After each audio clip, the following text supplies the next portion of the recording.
Missed an episode of your favorite podcast? Choose from over a decade of content in our archives, not just the latest episode. All free at GCNlive.com. This is your call to action. Get prepared, America. Economy, survival, energy, disasters. This is USAPrepares.com. Informative radio, educational radio. Interact now by emailing instructor@USAPrepares.com or text at 434-390-7953. Class, please take your seats. Now, your instructor, Vincent Finelli. Everyone all set, cocked, locked? Here we go. Your dial set correctly to USA Prepares. Thank you for being in class today. You know, class, we've been teaching you for, 9 years now about how to prepare, and I guess this is what we were teaching this for. We really didn't know what the big event was going to be, but here it is, the Corona Panic. And Guineith Isaacs is with us live in Australia. Jason's engineering the broadcast in Minnesota. And I've been saying to Jason, that fast food, boy, they're not going to show up. They're not going to be able to flip those burgers, even though they have robots. It still takes people to run those fast food joints. So there'll be a time when you probably won't be able to go to one. That's what we were talking about just before the broadcast started. Guineith Isaacs, welcome. Hello, Vincent. How are you this morning? I'm stunned. I am stunned that still so many people don't get it. But that's okay. That's more potato chips for us.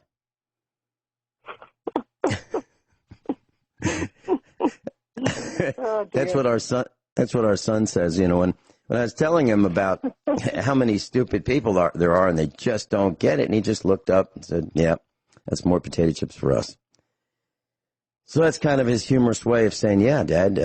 And our boys are not, they're one's almost 30, the other's over 30, so they get it. They understand. And here we are trying to figure out why there's so many stupid people doing things that make no sense. So here on USA Prepares, we said quite a while ago that, when people started working from home, employers like government would send their employees home and say, you'll work from home. And I said, that's, really, they're not working from home. They're acting like they're working from home. They're pretending they're working from home. Daily Mail says, headlines, nearly two-thirds, not one-third, two-thirds of all U.S. jobs cannot, and these are really large letters, cannot be done remotely during the coronavirus outbreak. According to a new study, it says, the hardest hit industries will be hospitality and agriculture. Well, it makes perfect sense because you can't change those sheets, scrub those showers and toilets and vacuum those rugs without people yet. You can't do that. And in farming, it actually takes eyes on the job. Even though you can buy a John Deere tractor and spend stupid money doing it, that can plant and till and harvest, all by computer and satellite, even though you can buy one if you've got that much money or that much government assistance, you can do that. But the rest of us with small farms, absolutely, positively, we cannot, because those machines don't fix fences. They don't. And so when the wind blows and trees die and trees land on the fence, I'm sure you know what this is all about, Guineith. Those machines won't automatically say, hey, listen, the fence is down, let's go fix it, for the farmer. No, you got to do it by hand. And machinery will help, but currently you have to do that. So farmers are in big trouble with this coronavirus panic. Guineith, what's happening in your neck of the woods? Okay. Well, basically, everybody's going corona crazy around where we live. And I was in my nearest, or probably not the nearest. I'll tell you what's happened. The Prime Minister came out last night and he said that you are not allowed to go to any other town other than the town closest to you if you live in a rural area. So, it's sort of, oh my gosh. You've got to be kidding me. You know, with me, it's just not possible because, you know, the woman who works in the revenue department at my local municipality has become frightened of me all of a sudden because I threatened to sue her because she's trying to enforce a fraudulent court order against me. And, you know, she's hired at least 2 sets of lawyers to try and, you know, enforce this fraudulent court order. And every time she hires a new set of lawyers, I show them the fraudulent court order, point out why it's fraudulent, and they drop the case like a hot rock. And then she goes out and finds another set of lawyers. And just lately she tried to, you know, she decided she was just going to try and do it herself. And so I said, listen, I'll sue you. And then she, now this has got nothing whatsoever to do with the coronavirus. This is just my life. And I think I mentioned it last week. But maybe there's somebody out there who wasn't listening last week. So I'm doing it again, you know. But anyway, she's decided that I'm, you know, have an undiagnosed mental illness, which is not true, okay? And what she is citing as evidence was that I claimed that I was a princess a few years ago. What she didn't get was that it was a political statement. It was an act of political protest. But you see, these people are not very bright, Vincent, you know. I was making that claim on the basis to highlight the fact that my personal sovereignty was being infringed. And I was saying, yeah, you're infringing my personal sovereignty. Well, I'll show you. I'll just go and reclaim it in a very political way. Okay? So it's not mental illness, me making that claim. It's something where I said, right, I'm going to make a statement. I'm going to say, screw you. Sorry, I don't know if I can say that on air, but I think you get the point. Where I said, I got to, I've had enough moment. And that was what came out of that particular I've had enough moment. And she should be very grateful, you know, that I am generally a fairly peaceful person. And, you know, I'm sure a lot of people would not have been as gracious and as patient as I was. But anyway, that's the sum of it. That's the sum of their claim to me being not mentally well. You know, if I really was mentally ill, she would be in a whole lot more trouble than she is at the moment. You know, yeah, because I know myself. You know, she's not reached that point yet. Okay, so in that line of thinking, if you want to be a princess, oh, fine. And what makes a university degree legitimate? Well, because they say so. They've got a committee that says, no, this is the real thing. Okay, and what makes Prince Harry or Meghan, what makes them think they're special? You know, why is it Prince Harry? Because his grandmother said so. Well, what if my grandmother said, and I I'm said, a prince? Well, because I say so. Yeah, well, my grandmother used to look at my face and she'd say "brute," and which means funny looking or ugly. So there you have it. And so there are people who have lots of experience, and the internet has conferred degrees upon them. And some people say that they're illegitimate.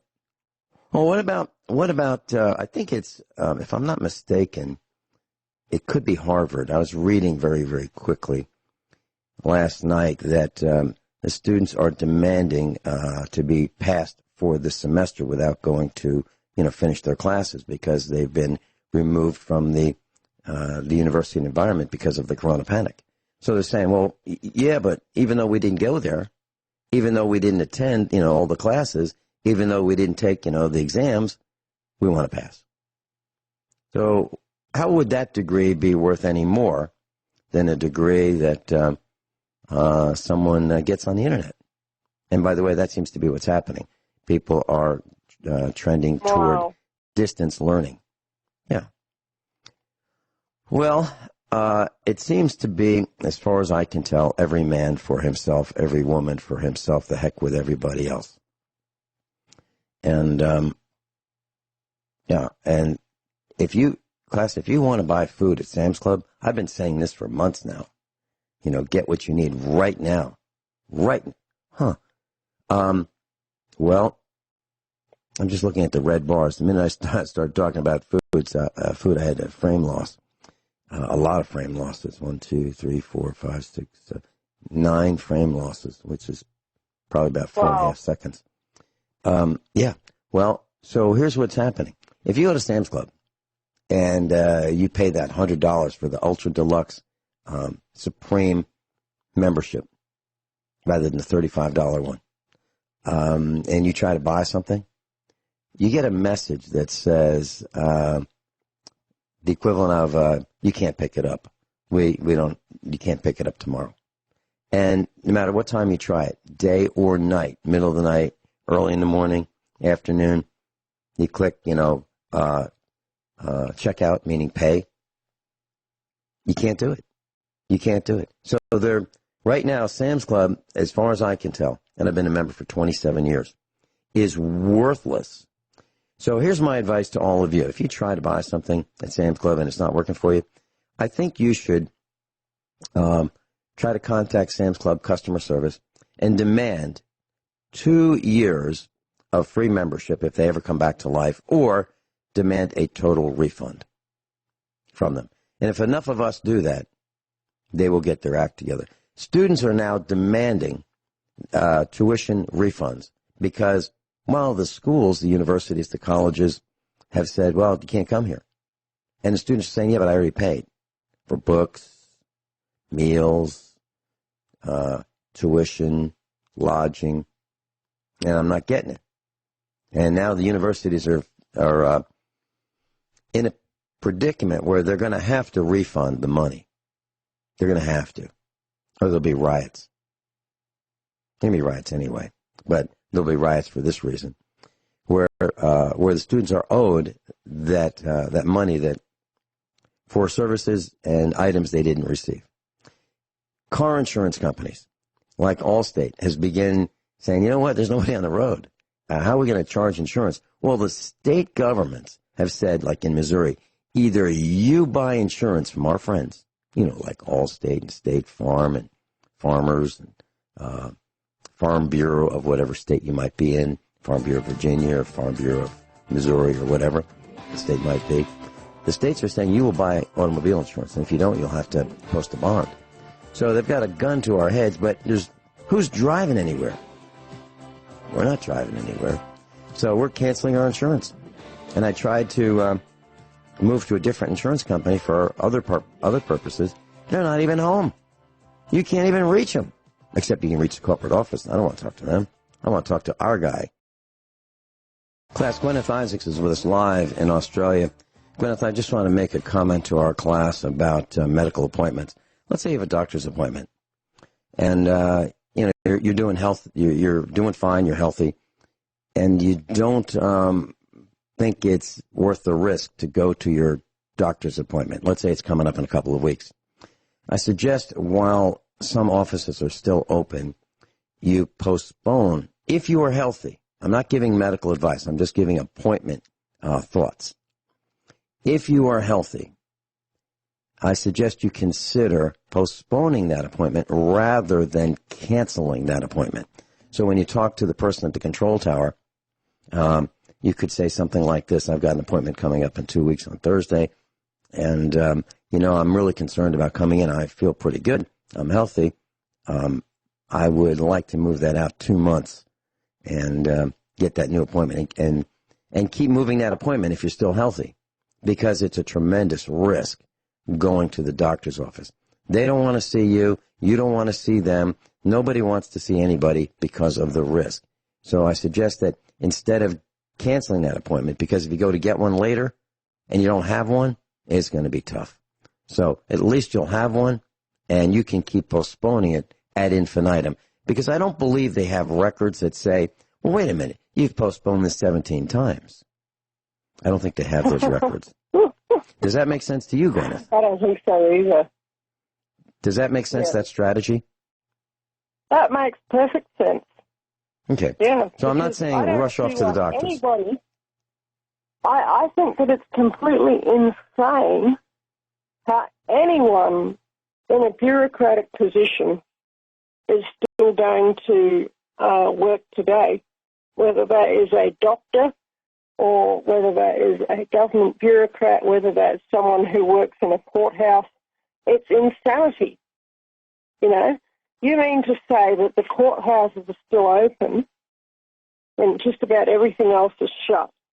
Oh, yeah, by the way, I don't know if I had a chance to tell you earlier, but I will tell you what life was what life was like in town today. Okay? The store shelves, they were more full than they were the other day, 2 weeks ago when I went in there. But there were still huge gaps in the store shelves. Namely, there was almost no pasta. There was no flour. There was almost no sugar. Very, very little sugar. And, it's just a lot of key staples were just missing. There was only a little bit of yellow laundry soap. We don't use any soap here other than yellow laundry soap.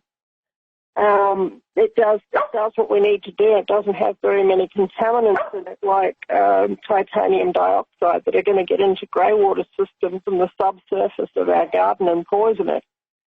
But anyway, there was no cheap dog food, was another thing. So no cheap dry food for your dog in the big bags. There was the PAL, there was the more expensive brands, but none of the cheaper brands. And, what you're saying is true about the supply chain has basically broken down.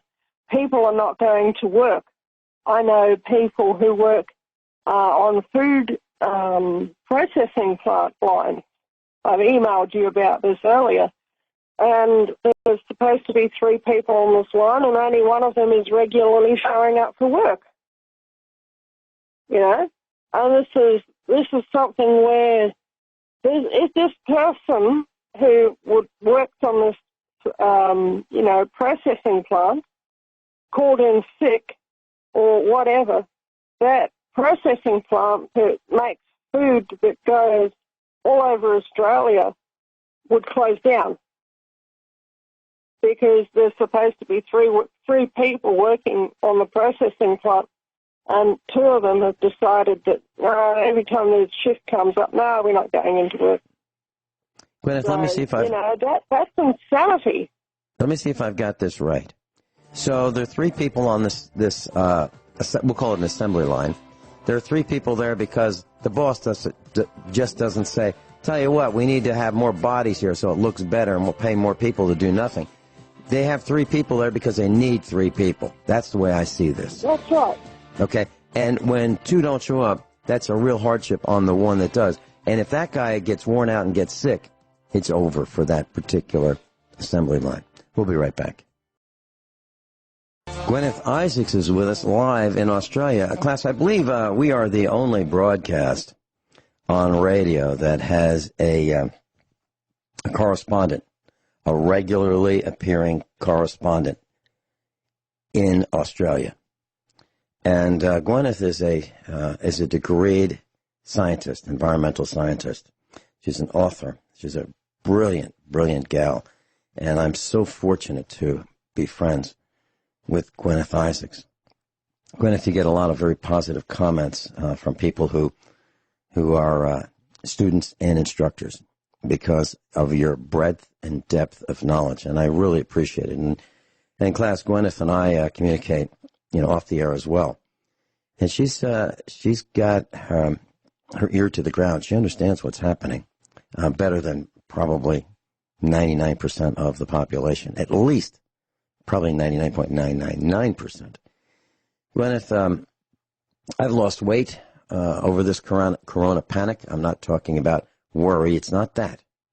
It's I am working harder and I'm eating less. And I'm eating less because there is less. And when I look in the cupboards, even though we're preparedness-minded around the farm here, even though we don't waste anything, geez, there it is again. Would you believe that? Just as I started talking about food, we get frame loss. But anyway, wow! I have lost weight. Mrs. Finelli has lost weight. Everyone in our family has lost weight. And I've got to tell you, the cupboards don't look as good as they used to. So if you're looking for something fun to eat, it's not here. It's not. It's gone. It's gone. So, do you think that is the norm now? Do you think people who are? I'm not talking about people who work for the government and they act like they pretend they're at home working. I'm talking about the rest of us. Do you think that people are losing weight as the Finelli family is? I think there's going to be a lot of people losing weight. Yeah, because the reality is going to hit them sooner or later. That you can't just manifest food out of thin air. The eggs don't come from a carton. At one place that I went to on my journey yesterday, which was Wednesday for us, one of the places that I went to was the place that I normally go to get my layer hens. And guess what? They don't have any pointed lay hen. They have sold out of pointed lay hen. They had two-week-old chicks, and they had a pen of 5-day-old chicks. Neither of which would have been suitable for me because we don't have electricity 24 hours a day at our place, which means I can't run a brooder, or a light bulb in a box, which a chick of that age needs a brooder or it needs another hen, and unfortunately my mum hen is not broody at the moment. They're sold out. What we're talking about, class, is once a chick hatches, you've got to keep them warm. And in our neck of the woods here in Missouri, what people use is an infrared heat lamp, high enough above them so that they stay warm but don't cook them, because they need that warmth in order to survive. They're just hatched. Well, we have the same problem here. Chickens are getting very, very scarce, and the ones who've just old enough to just start laying, those are getting hard to get. And I believe that the next thing that's going to happen is the feed for animals is going to go the way of flour for people. Now, it's already very, very difficult to buy flour. I expect the same thing is going to happen with cows and cattle feed. And so finishing cows, giving them lots of corn so that they can have that marbleized texture to the meat, I think that's going to be tougher and tougher to get because the grains are getting harder and harder to find because we've had crop failures last year. So here we are. Everything is falling apart right in front of us. We can all see it. I'd like to read an email. I sent an email to one of our instructors, and I'd love to read this. Let me see if I can find it. Here it is. I said, you get the part. Okay. I sent this email to one of our instructors.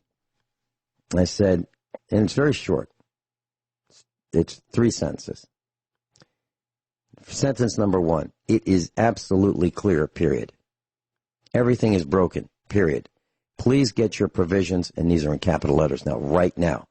Capital, right now. Not in 20 minutes, right now. Vincent. So 3 lines plus I sign my name. The email came back.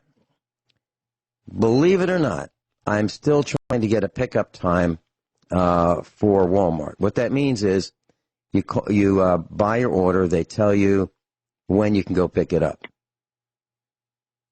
Can't get a pickup time. It's kind of like what I said about Sam's Club. When I said Sam's Club, you can get to the website, you can click it, but you can't check out. You can't pay for it, meaning you can't get it. And then it says lots of stuff was gone as soon as we placed the order. Yep. Our delivery from the local grocery store was less than half of what we ordered. Our delivery from the local grocery store was less than half of what we ordered. You're right. Wow. The next couple of months will be slim pickings for most people. Thanks for encouraging us to get moving on our order. Okay, so what I'm saying is that's halfway across the United States where this email went, and the response is just as it is here.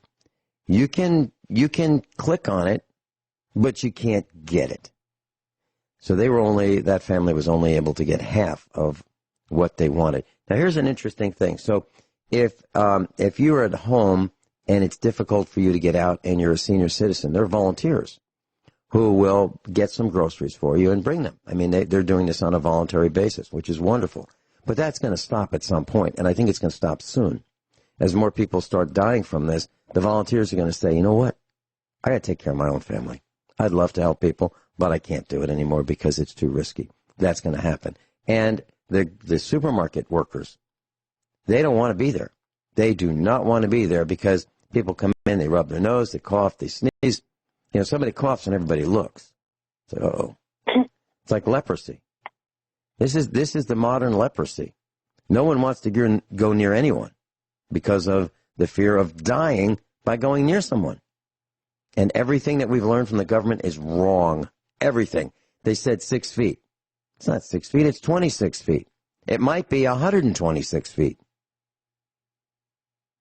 Everything that we've learned from them is wrong. The numbers are wrong. Yeah. Go ahead. I actually, Go ahead, Guineith. Explained this to someone today when I was out and about. I said, do you think that this 6 feet, here in Australia it's 5 feet. I said, do you think that this whole 5 feet thing, if you just stay 5 feet from everyone, you away from everyone, you're going to be right? I said, that's total, I used the word BS. I said, that this thing aerosolizes, it travels in the air. It's nanoparticles in the air. That's what the problem with it is, And I said, and you think that there's not very many people here, but, there might be, 3/4 of the people staying at home, but the 1/4 of the people that's out and about are still interacting and they can still transmit it. This is the thing. They've got this thing in Australia called partial lockdown, and full lockdown will definitely destroy the economy, but it will stop the transmission of the virus, but you'll sacrifice the economy. And here in Australia, they're trying to get the best of both worlds. They think that if they do a partial lockdown, that they'll slow the transmission of the virus, and then, they still might have an economy. But what's happening on the ground is that they're killing the economy anyway. There's hardly any stores opening their doors. There's hardly anyone even open, And the places that are open, they've got such huge key gaps in their supply line, that you look around. Another example is, another place that I went today is a greengrocer's with an attached nursery, okay? So you can go in there and you can buy, like organic whole foods and all this sort of thing. And then they have, as a part of their business next door, a nursery. And I was talking to the nurseryman, and he said, listen, if we didn't have the greengrocers, we wouldn't even be open. And I said, really? And he said, yeah, the government is going around forcibly shutting down nurseries because apparently nurseries are not essential. He said the only reason why we can do this, there's still a few nurseries that are opening their doors in defiance, but they might get raided by the blue team at any moment. and told to close their doors, you know. And I say that they should keep their doors open for as long as they can. This is their lifeblood that they have poured into the business of raising funds. Why should some government thug be able to go and shut their doors because they say so? You know, this is the whole point of it. And this is going to be far more dangerous, because what right do they have to say that a nursery is not essential? Because the reason why I went into the nursery today was to buy food-bearing plants and food-bearing plant seeds, okay? I had a particular set of seeds in mind. I went across to the seed section, and the seed section had been completely stripped out. And I asked the nurseryman, who is a friend of mine, and I said, wow, what happened here? And he said, oh, we only restocked that 3 days ago. You know, normally they might restock their seed counter, you know, once every few weeks. But he said every time we go and order more seeds, people come in and they just buy. And so, of course, today, when I was at the seed counter, I just bought and bought and bought. I went through and I picked out everything that I thought I needed.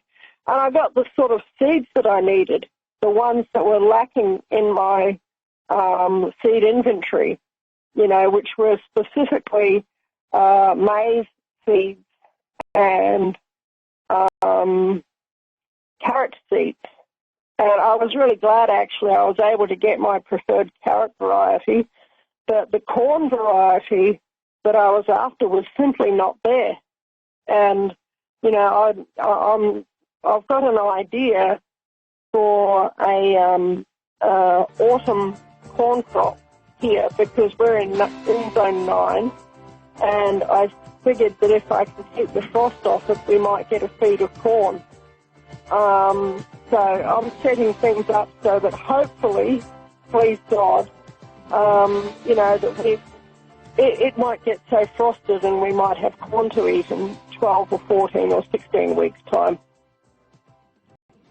Hold that thought. We'll be right back.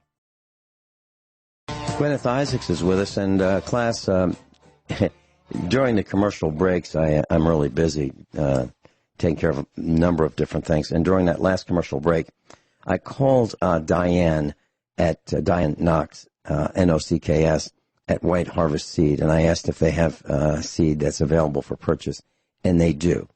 So Mike Knox is a USA Prepares instructor, and he has been almost since the very beginning. He's got great seeds, and you know what? They actually grow. Okay, some seeds in packages don't grow. Well, they do.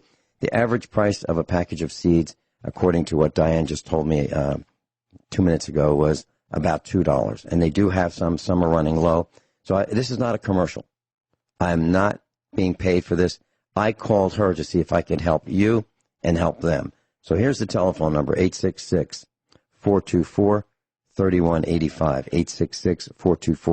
866-424-3185. White Harvest Seed, White Harvest Seed, SEED.com. Now, if I asked her if there are any promotions that I could give out over the air, and she said yes. So if you're a first-time buyer with White Harvest Seed and you order, if you type in this code, they'll give you 15% off. So here is the code, WHSC15. That stands for White Harvest Seed Company, 15 as in 15%. WHSC15 is the discount code or the promotion code, and it'll get you 15% off if you want to do that. So what we're finding is that many places throughout the country, many localities have deemed that garden seeds are non-essential, just as Guineith just told you. Same thing in the United States.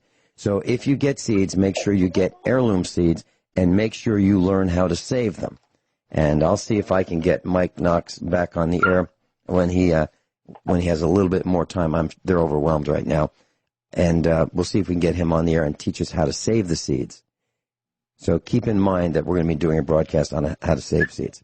Okay, Guineith, back to you. This is getting pretty scary, right? Yeah. It is. By the way, normally I do save my seeds, but we had a crop failure this year in our corn crop.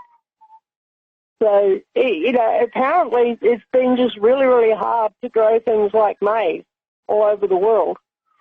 And that's a major problem. And our, our corn crop, I just couldn't get it to flourish.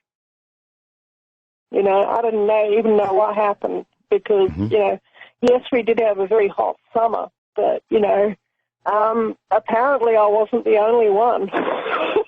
Right. Apparently there were a lot of maize crop failures all over the world. I don't think anyone had a good maize crop this year.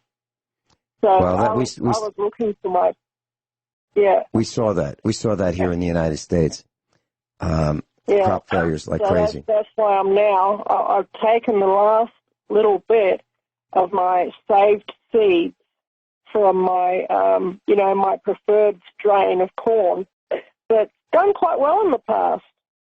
And I've put in an autumn crop, hoping, please God, that it will prosper, and putting it in a place where it will get a bit of warmth and, somewhere where I can just sort of throw a plastic sheet or something across the top of it and, keep the frost off it and all that sort of thing and coddle it into life and hopefully have an autumn corn crop, if God wills, in about 12 or 14 or 16 weeks' time.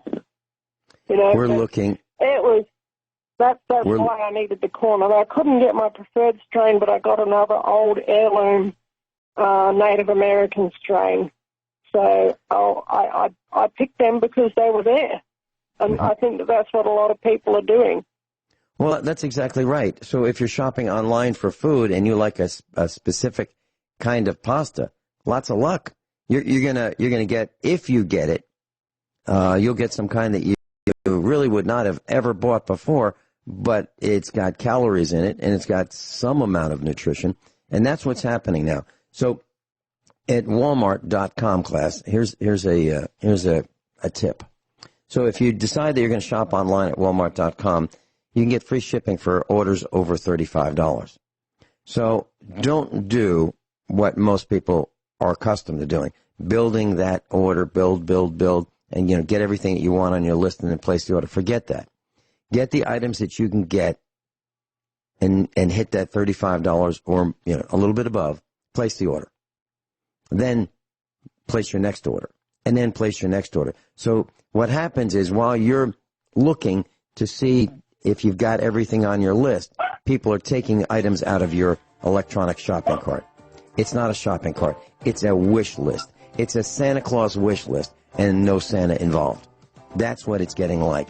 So if you can find it and they've got it and you've reached your minimum for free shipping, click, check out, get it right then and there, and then go back and get the next shopping cart full, and keep doing that. And who cares about shipping? Who cares about what it costs them for shipping? Those guys have been gouging us for years. Now we're lucky to get what they offer. So don't worry. If you can get free shipping, use the minimum purchase, get your free shipping, and then another order should be entered right after that. We'll be right back. Everyone all set? Cocked, locked, hour number 2 of USA Prepares. There's a pastor. I read about this guy, about a week ago, and he's from Virginia. And he decided he was going, he's 66 years old, a couple of years younger than I am, and he decided he was going to perform, play the guitar at Mardi Gras in New Orleans. Oh, no. And he was really proud of the fact that he was going to go to this Mardi Gras celebration. And his name is Pastor Landon Spradlin, Spradlin. Well, he went down there, performed, and died 8 days later. Wow. Coronavirus. And he's not the only guy. I mean, there are plenty of preachers who have said, they're going to defy the laws of medicine and physics, and the laws of the universe, and God's going to protect them. And so they could be foolhardy and behave foolhardily, and they died. They died. So here's a guy that was publicizing his trip. It was his last trip. He died after this performing at Mardi Gras. So I just wanted to share with you those thoughts. Robert in Kansas, welcome. You're on with Guineith, Isaacs, and me. Oh, hello, Vince. I was just talking with Jason.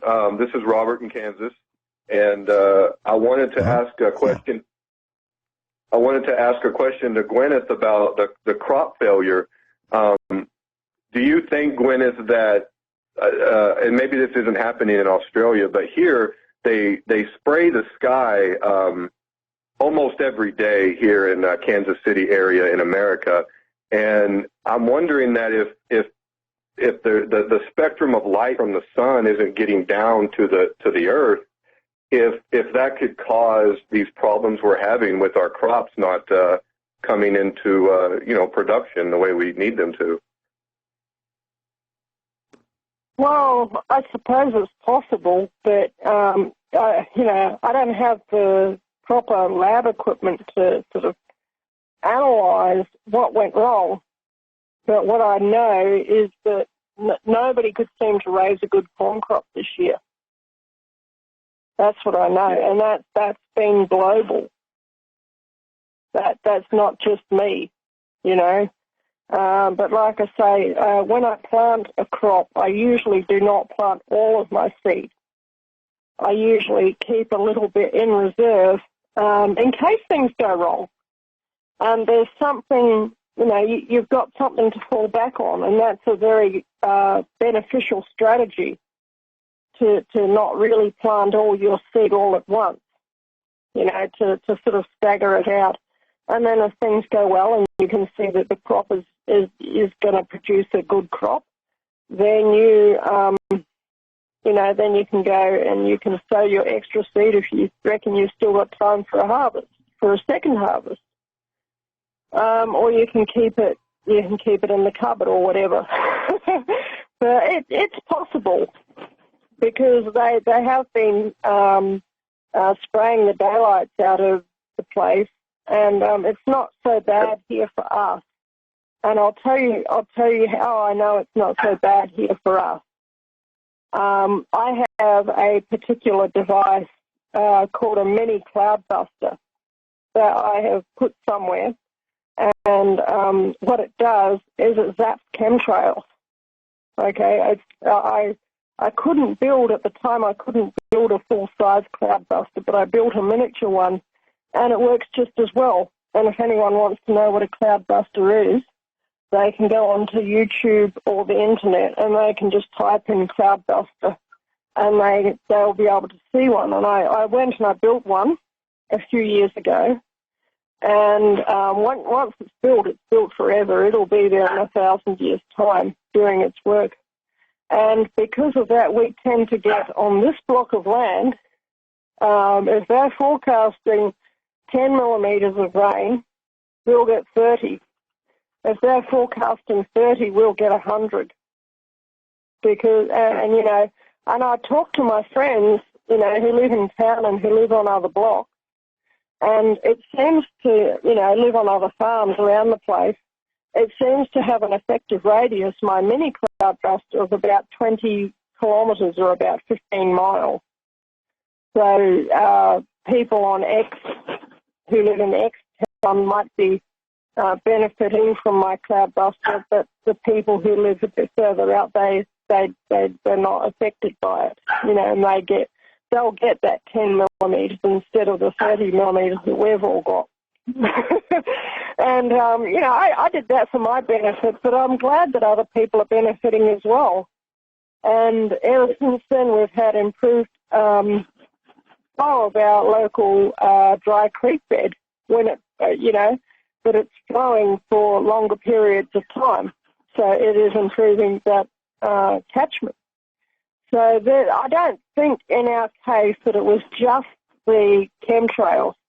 because the chemtrails are not as effective over my land for that reason. And, I think that there was something else going on, and I don't quite know what it was. I can't quite put my finger on it. And as far as I know, it could just be the Maunder minimum, that the sunspot cycle, because they had similar corn crop failures a few hundred years ago when they had the last Maunder minimum. They had similar crop failures, and there weren't any chemtrails at that time. So they might play a role, but I don't think it was just that. I think that it's probably, if I wanted to just say that it was something, I'd have to say that it was the Maunder minimum.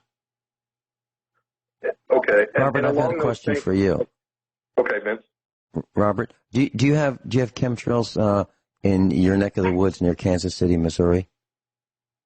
Every day, Vincent, we might get a few days off a month, but it's pretty much every day they spray.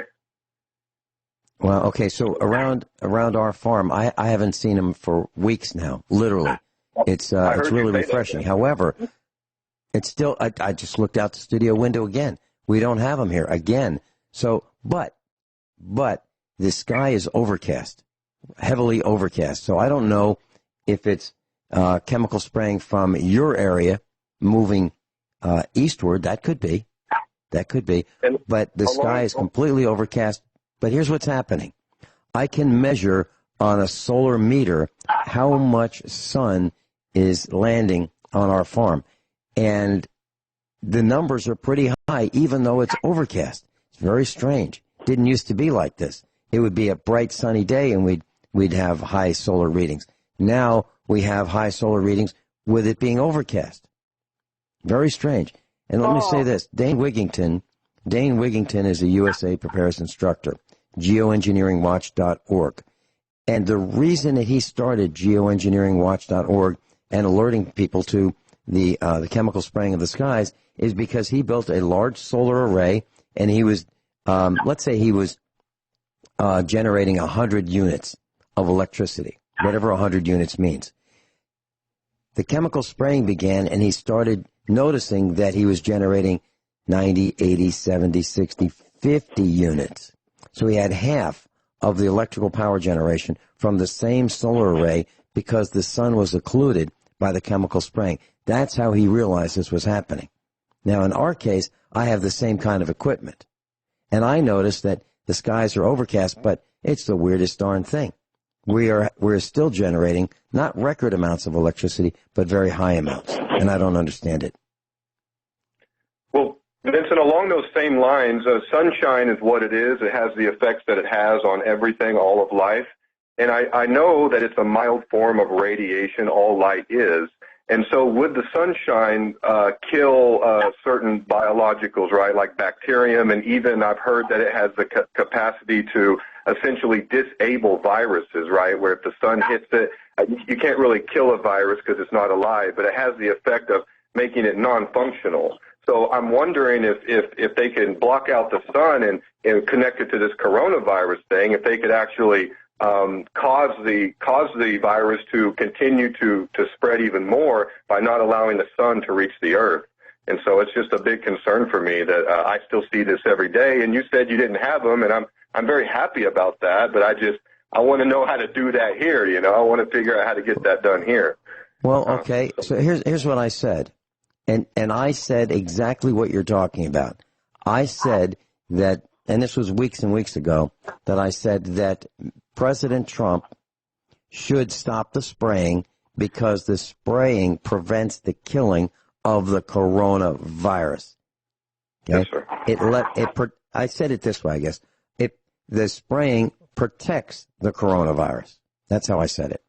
And I believe that's the truth. So when we get mail here, we go out with a respirator, we go out with, long sleeves, gloves, the whole 9 yards, and we lay the mail out in the sun. And then we flip it over, and we don't touch packages for days, literally days. They sit outside. And we flip them over and over and over so that all surfaces are covered by the sun. And that's how we are attempting to disinfect. And we also have a ultraviolet C light that I fabricated. It's a handheld device. It plugs into 120 volts AC current. I bought it probably a couple of years ago. And I fabricated a handheld instrument to disinfect whatever it might be. You just don't want to look at it because it'll cause blindness. And I don't even know if you can get them on eBay anymore. But you used to be able to get an LED array. And just search, class. Just go to eBay and search UV space the letter C, as in Charlie, and LED, and see if you can find it. And it's very low power consumption, and that's what we use to disinfect. As a matter of fact, we have one running 24/7 in our heating, ventilation, and air conditioning system. And we have one running 24/7 in the farmhouse, aimed so you can't see the LED array, but you can see the reflection to damage the DNA of the coronavirus. I suggest you consider looking into that. Do your own research. Don't believe anything I say. So, Robert, I think you've made some very valid points, and I absolutely agree with you. I mean, we don't always agree. And that's fine, Vince. You have me on your show. I appreciate that. I have one more. And by the way, Robert, I want to apologize to you. I have gotten so many phone calls. I'm not calling anybody back. I'm not calling any. I can't. I don't have time. So I'm not picking on you. I'm not calling anybody back. So, Robert, if you want to hold, you can hold through the break. And if you've got some more comments or questions. Okay. Yeah, let's do it. One more. Robert in Kansas, Guineith in Australia. I'm Vince Finelli in Missouri. We'll be right back. Guineith Isaacs is with us live in Australia. Robert in Kansas is with us. Robert, you had a couple comments? I had a question for you, Vince. I was calling the farm to really ask about this anyway, so I can just ask you now and everyone can hear. It's about Faraday cages, and I was curious about the size of the screen or the size of the hole in the mesh or whatever. And I was wondering if you thought, because you know a lot more about this than I do you think that chain link fencing, like that 2-inch, spacing, like normal galvanized chain link, do you think that could have any effect on these frequencies, or is that too large of a hole in the fencing? My answer is chain link fencing would have an absolute minimum effect on these higher frequencies. These frequencies are so small that they can wiggle through, let's say, insect screening that you might have on your windows in your home. Okay, we used to have window screens that were made out of brass. I'm talking, like the 1920s. And then it was new and improved with aluminum. Now, when I say new and improved, that's tongue-in-cheek, okay? Because the brass would last virtually forever. The aluminum would oxidize and turn chalky and become brittle and break. Then it was improved again with fiberglass. Now, fiberglass is not a conductor of electricity unless some of the resin is mixed with, let's say, a dust of metal. But I don't think that's the case. So the best screen, in my opinion, would be a metallic screen. My first choice would be brass. My second choice would be aluminum, and not being a choice would be fiberglass. Well, fiberglass was chosen because it didn't rust and it didn't oxidize, and it was cheap. But that was in the 60s when fiberglass started coming out as a screen material for windows. Fiberglass does nothing, and even the aluminum and brass screen has a minimal effect at best with 5G. It might help somewhat with 4G, 3G, 2G, and G.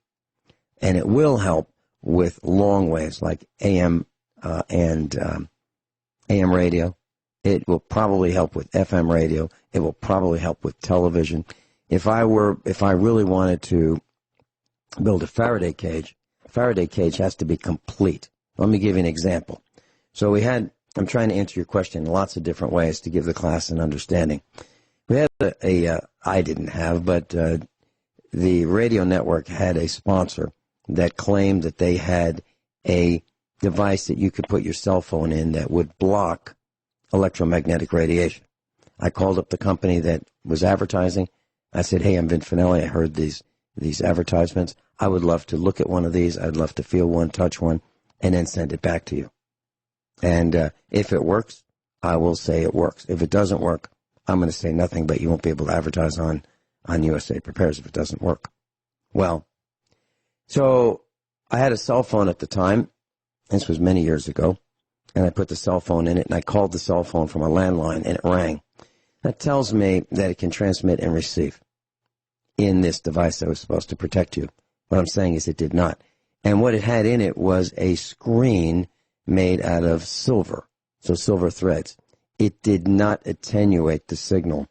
So then I took that cell phone and I put it in a microwave oven, unplugged it, so I wouldn't cook it.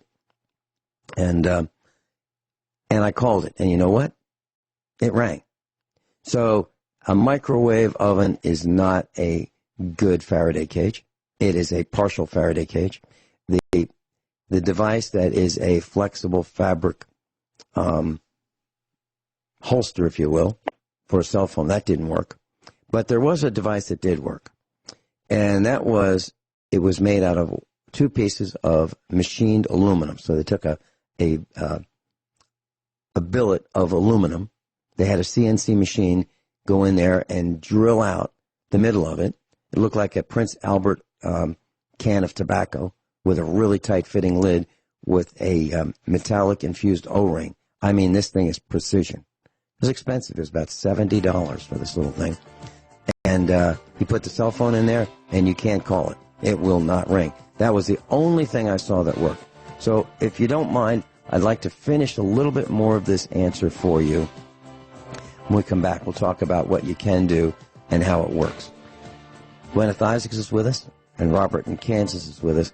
And I don't like short answers. I like more complete answers. So that's what we'll do. We'll be right back.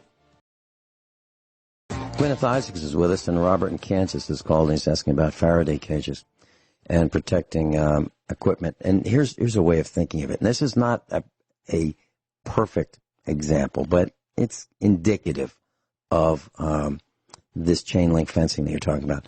So if you have a frequency that is really low, like AM radio, consider that like a basketball. Okay, so if you are bouncing a basketball and you throw it against a chain link fence, it's going to stop it. But if you've got a higher frequency, let's say like a microwave or a cell phone or 5G, and think of that like a 22 projectile, a 22 bullet. Will a chain link fence stop that? Probably not.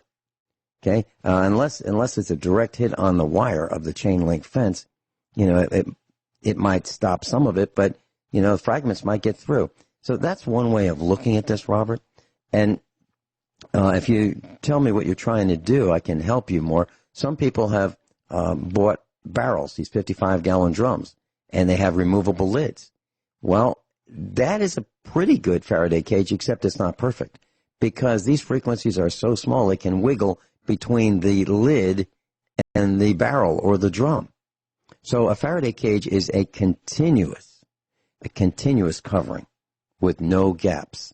And some people say that they should be grounded.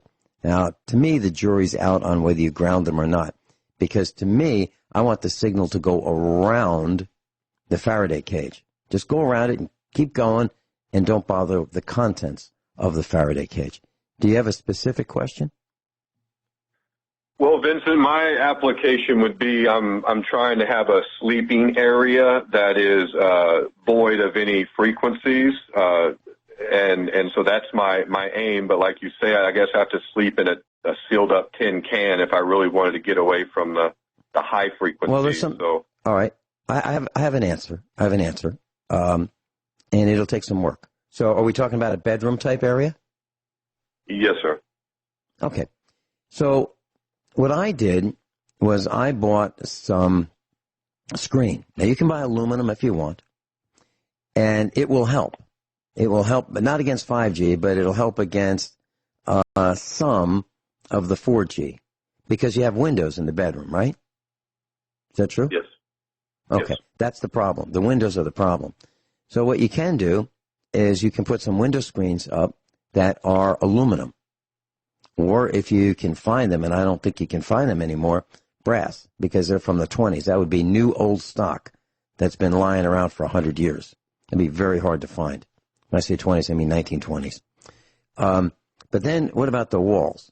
Now, the walls will attenuate some signal. But if you notice, if you're in a room and you have a cell phone, you can make a call right through the walls. So what do? Here's what we did in our farmhouse. I bought some copper dust on the internet, and it's the consistency of flour. And then what I did was I mixed that with the primer that I painted on the walls. This was a new house, and we were building it.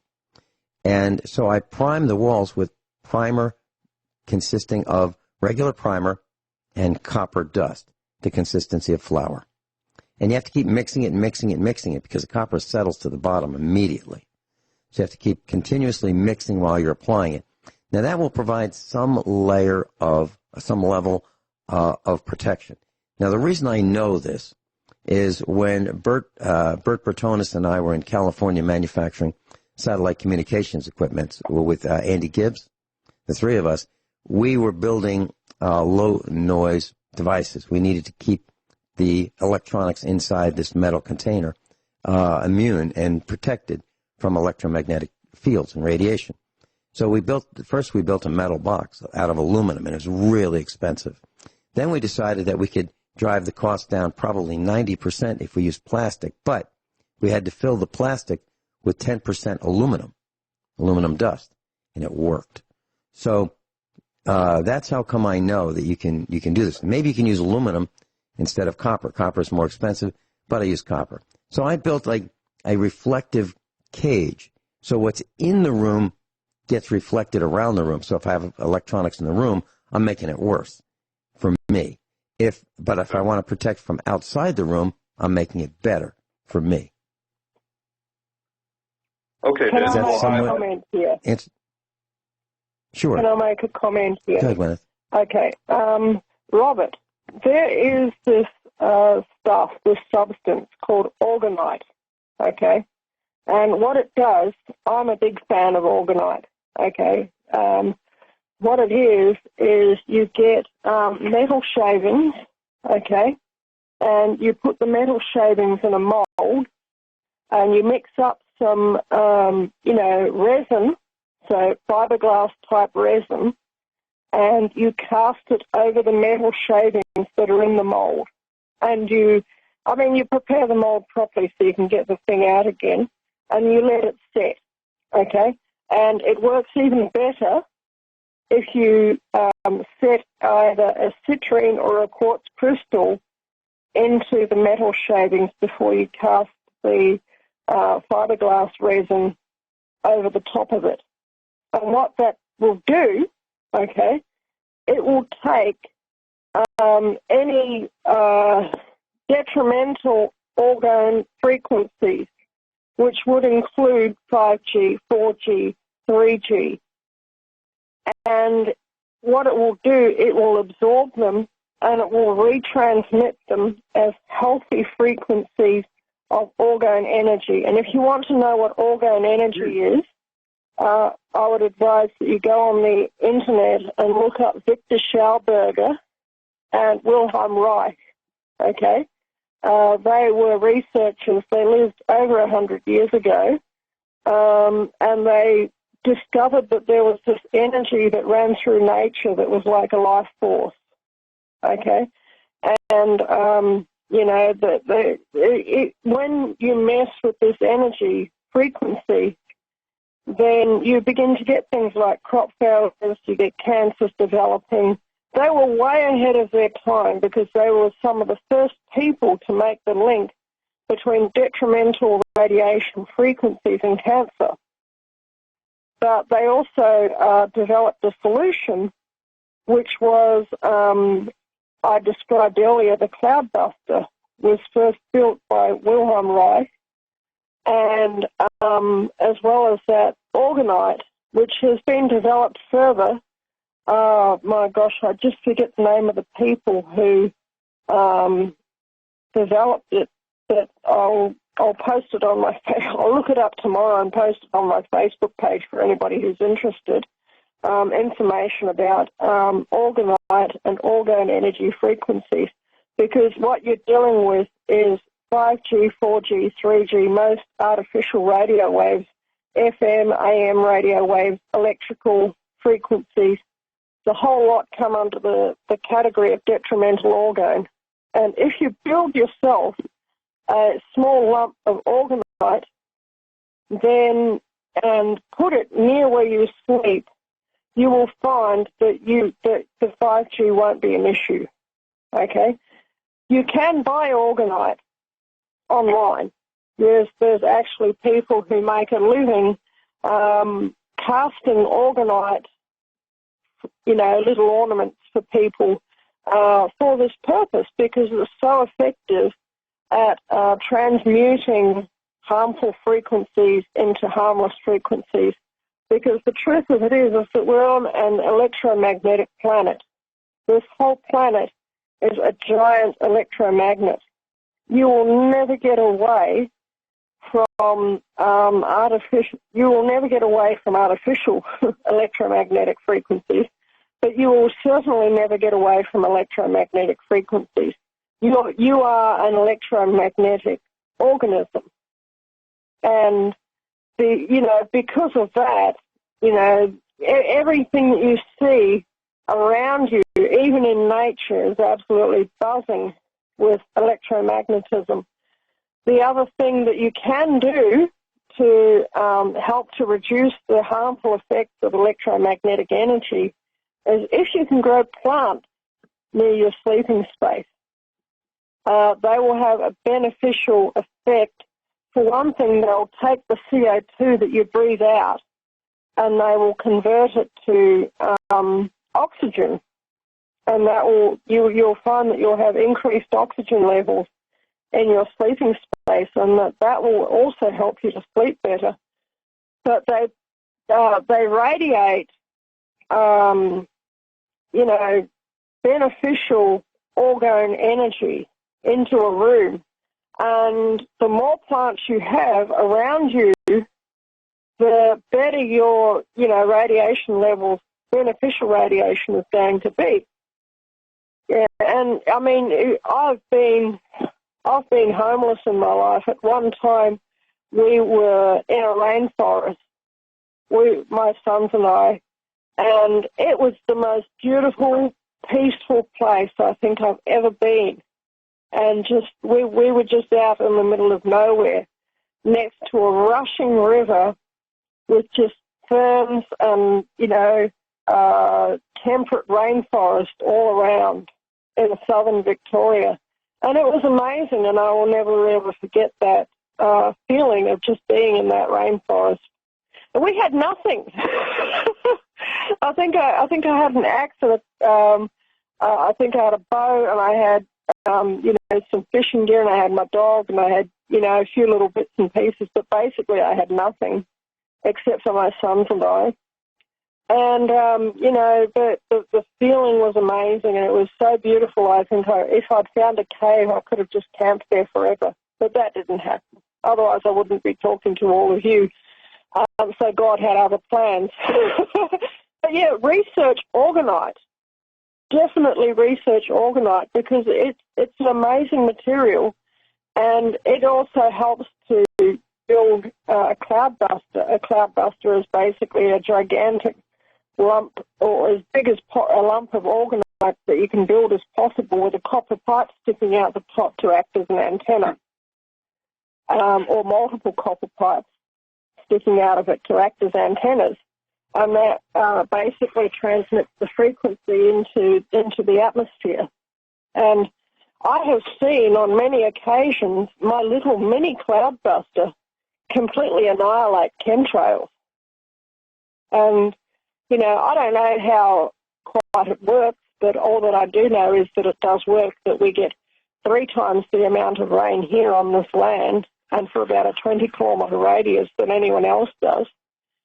And that, it's just so much more peaceful here, and it's something that people comment on when they come onto this land, you know, friends, visitors that, you know, I invite onto the land, they say, gosh, your place is so peaceful. You know, and I say, yeah, it is, isn't it? Robert, anyway, I hope that helps you, Robert. Robert, I have a couple more quick comments about electromagnetic radiation in the room you sleep, if you'd like to hold on. Would you like to do that? Yeah, I'll hold that. Thank you. Okay. We'll be right back. Guineith Isaacs is with us, and Robert asked some very interesting questions, which has generated a lot of discussion about Faraday cages. So, Robert, to answer your question, I want to make sure we give as complete of an answer as we can. Most people sleep in a room I sleep on a bed in a room, and most of those beds have a headboard that is almost against one of the walls in the room. Is that your situation? No, Vincent. I've tried to. I know the electric in the walls and everything, so I tried to mitigate that way by moving my bed to the center of the room. Okay, so that was the point I was going to get to.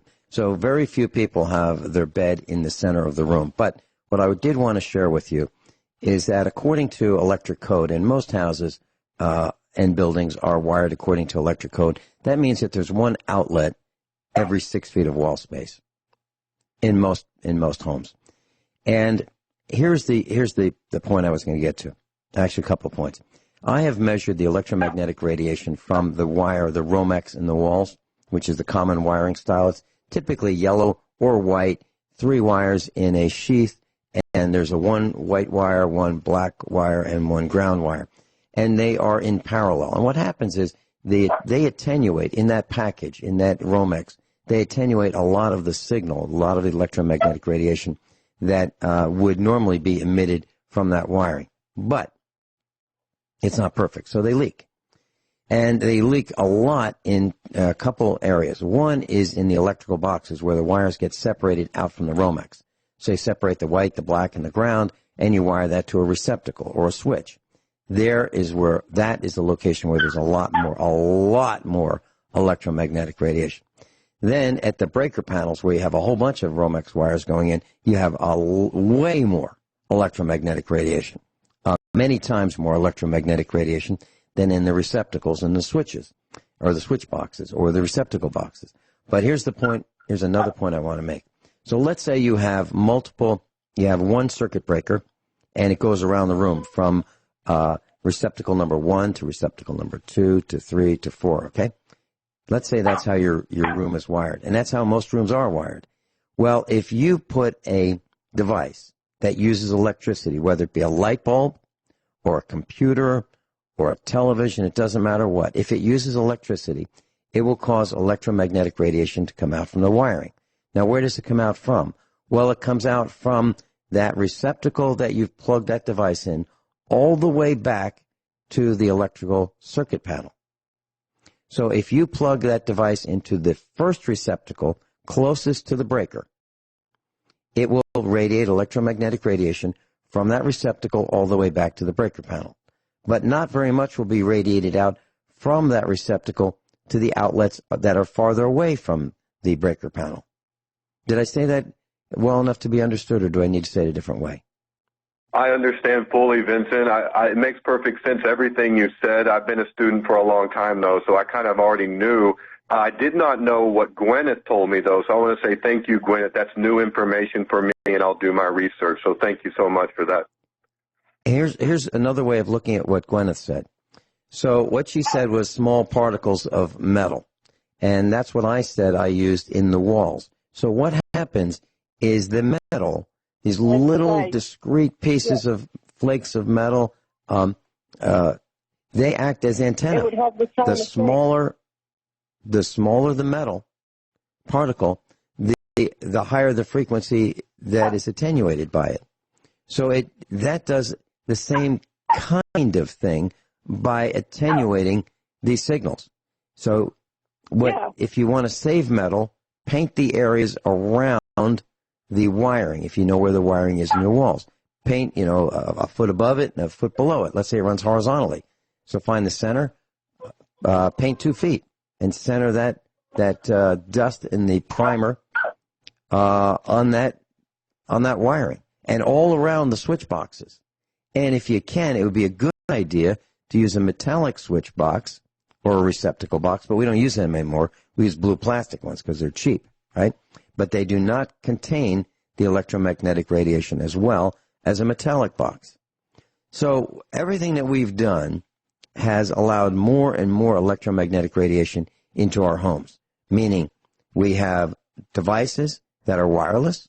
We have LED lighting that has drivers that emit electromagnetic radiation. We have LED bulbs that you screw into a regular socket, and they have drivers, and those drivers transmit electromagnetic radiation. And if you have an old stereo system and it's got a transformer in there, you won't believe how much electromagnetic radiation comes out of that. So pretty much everything that you've got is transmitting electromagnetic radiation into your home. And you've invited all of it, every bit of it, into your home. Guineith, any last comments? No, that's, oh yes, if anyone wants a really good long-term seed crop, that would be mangle wurzel. Can you say that again, please? Mangle wurzel, the type of beet. They make a beet that weighs 10 kilograms. Okay. Robert, any last comments? No, Vince, I'll just tell you the class, have no fear. It's a sin, so don't do it. All right. Robert, thank you so much. Guineith, thank you. We'll be back tomorrow.